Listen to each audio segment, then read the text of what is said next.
Coming up in this Brightline construction update,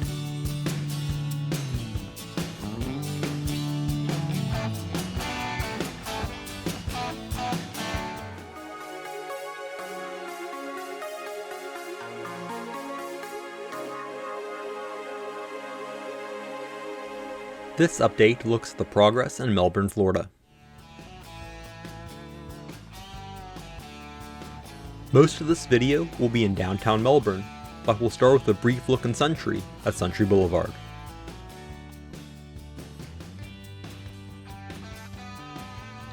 South of the crossing here in Suntree was a crew from R.J. Corman working to attach the rail to the ties for the new main line. This yellow machine helps them move the rails into place, then the crew comes in behind them to clip them to the ties.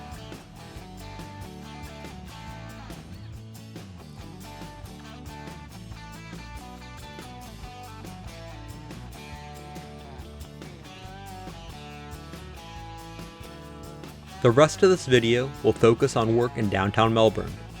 We'll start with the rebuilding of Strawbridge Avenue. This was the day of the rebuild, where the old track from the existing main line under the crossing was being replaced.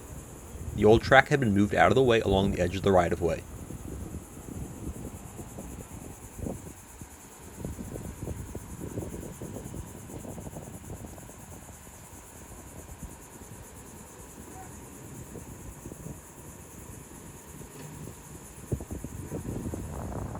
A loader was dropping some of the initial ballast.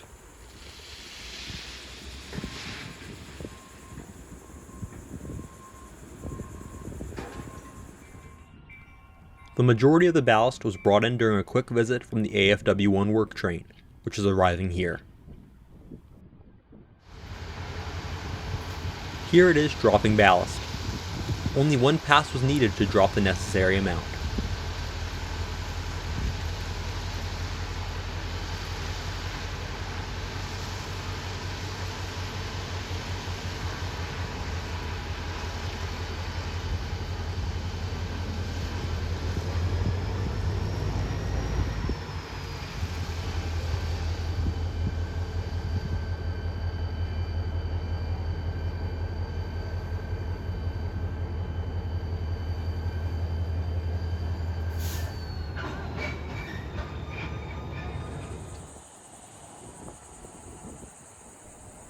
Now back a week later, and final preparations were being made before the crossing was reopened.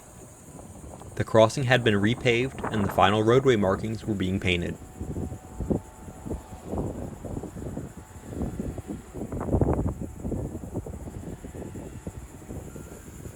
Here they are dropping rock around the new crossing gate and the newly built median.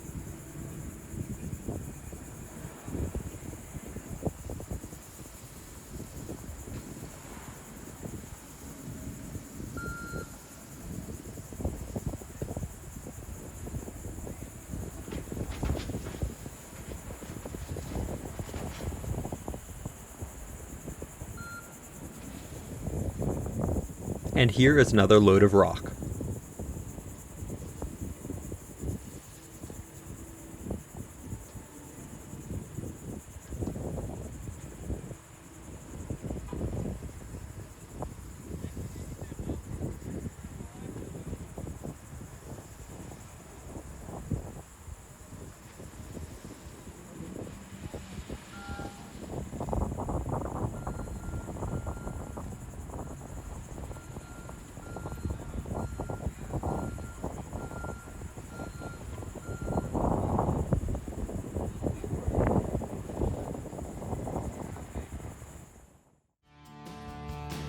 Our next stop is the Crane Creek Bridge.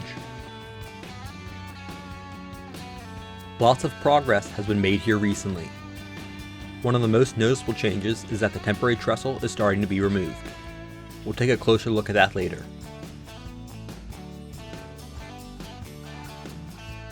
Concrete work is also complete on the new spans here on the north end of the new bridge.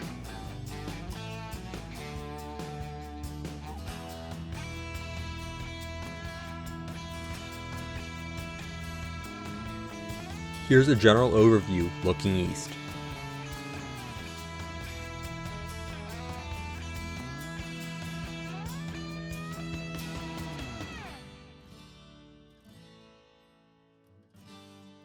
Crews have also recently started working on a pad here on the west side of the old bridge, where a new temporary trestle will be built. Additional brush was cleared and fill was brought in to build up this area.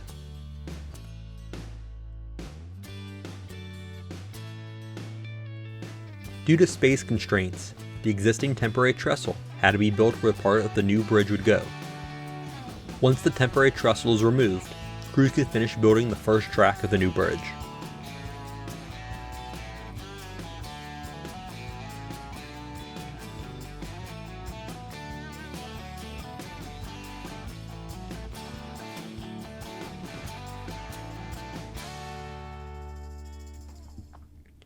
The concrete trough that will hold the ballast is now complete on the spans that have been installed.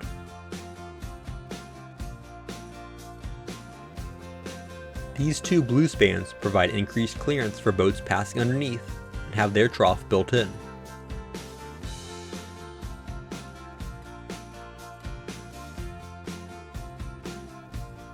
A metal walkway has been installed on the east side of these two spans, essentially finishing the major work required on them. Back on land, pilings have been installed that will hold the spans over Melbourne Avenue.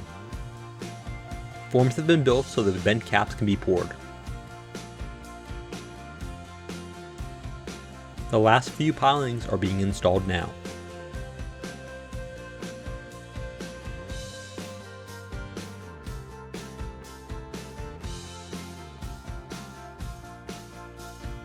Here's an overview looking west.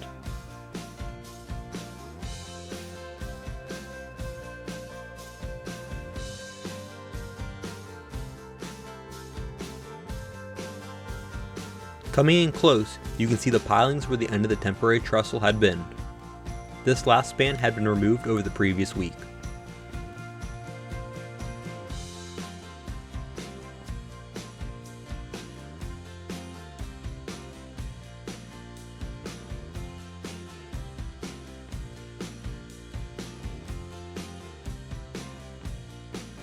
Sitting on the trestle are the yellow beams that had supported the last trestle span.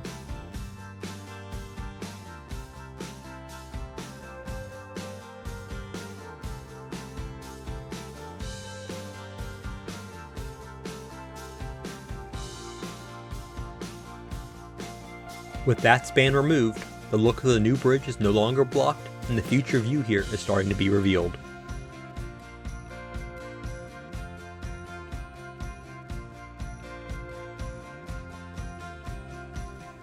Here's a closer look at the end of the new bridge span.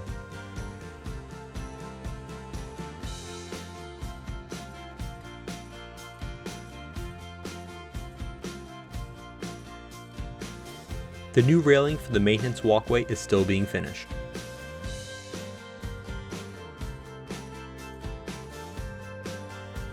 This view also gives a look at how deep the trough is that will hold the ballast.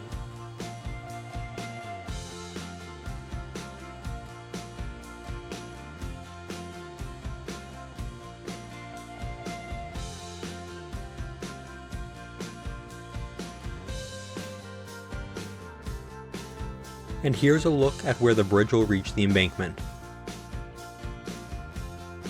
These parking spots will be removed as the new track will go there.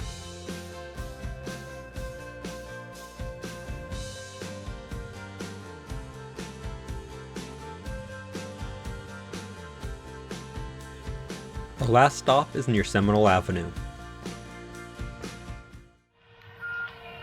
Earlier in the day, crews had removed an old turnout here that went to an industry that no longer receives rail service and would have been in the way of the new mainline regardless. They had laid new track, and track equipment was working to spread and tamp the newly dropped ballast. This ballast regulator is pushing excess ballast around.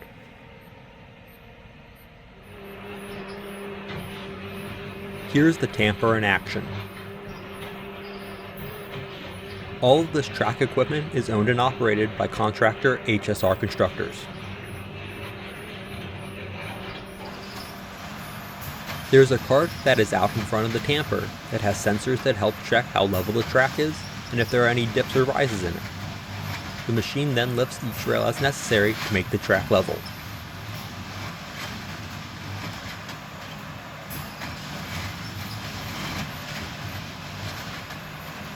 As the tines drop down, they push ballast under the ties to provide a solid, compacted base to sit on.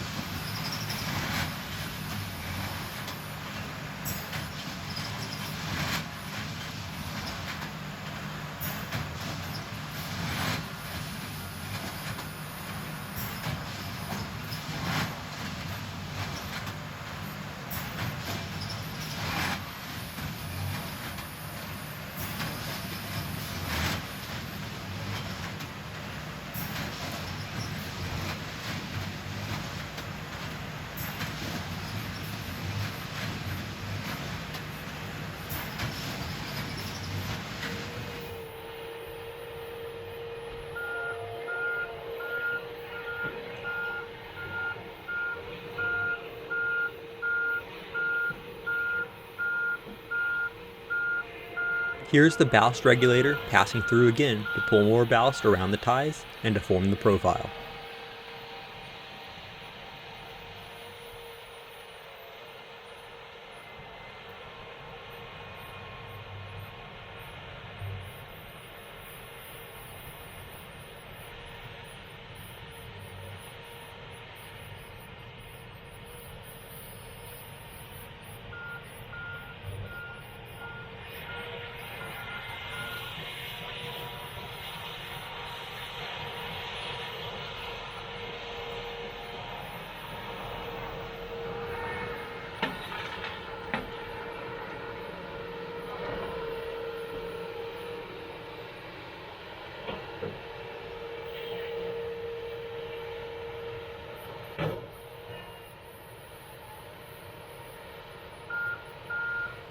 On this pass, it will knock off some of the ballast that is sitting on top of the ties.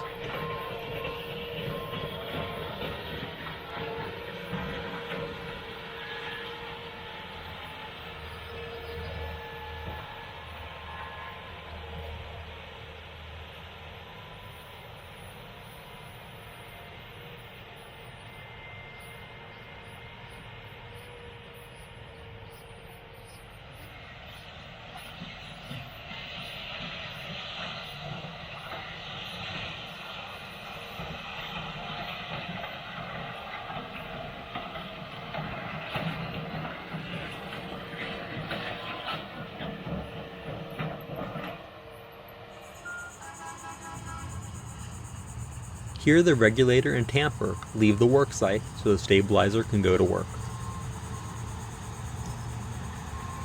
You can see that cart the tamper uses stored on the front of it.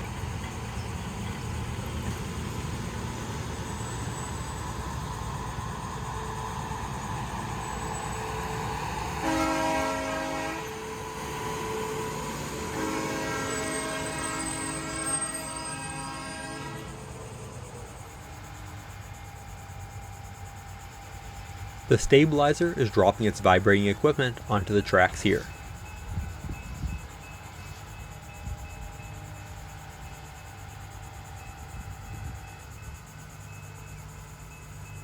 The purpose of the stabilizer is to vibrate the tracks to help eliminate any voids in the ballast. It essentially locks the ballast together so that it does not shift as trains pass over.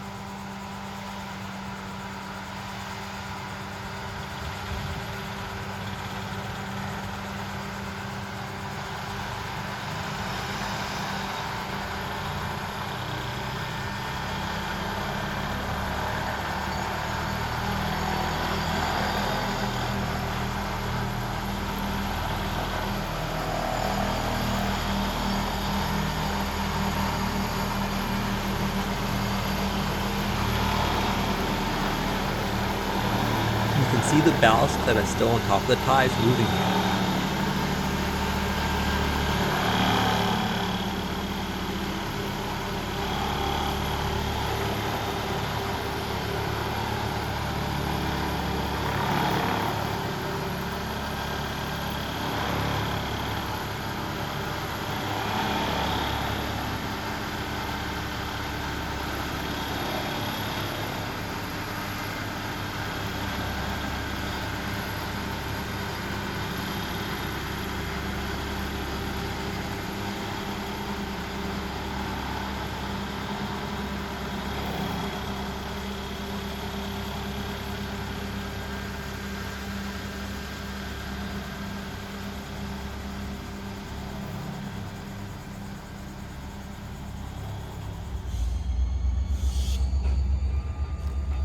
As a final bonus, here's the AFW1 work train departing Strawbridge Avenue.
Thanks for watching. Be sure to hit the like button and subscribe. Also check out my social media pages.